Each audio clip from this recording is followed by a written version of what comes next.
ગુજરાત અને મહારાષ્ટ્રમાં ધોધમાર વરસાદ પડી રહ્યો છે, જેના કારણે મુંબઈ તરફનો રેલ વ્યવહાર ખોરવાયો છે.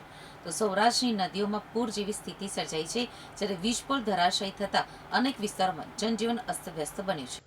ગુજરાત અને મહારાષ્ટ્રમાં સતત વરસી રહેલા ભારે વરસાદે જનજીવનને ગંભીર અસર પહોંચાડી છે.